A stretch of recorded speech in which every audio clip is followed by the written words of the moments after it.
এ ভাই, আমার বাড়ির পায়খানা পরিষ্কার করে দেওয়া লাগবে, দেবেন নাকি? দিব না মানে কোন কি ভাই, আরো কিছু করে দেবো। আমার বেটা পুলিশের মার্কেটিং অফিসার বানিয়ে দিয়ে দেবো আমি। কখন যাওয়া লিখবি? তাহলে কালকে তুমি সকাল সকাল চলে আসো এই ঠিকানায়।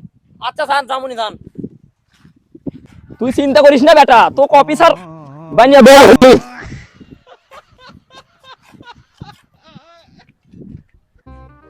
কেরে বেটা পড়িচ্ছু না অনলাইন ক্লাস?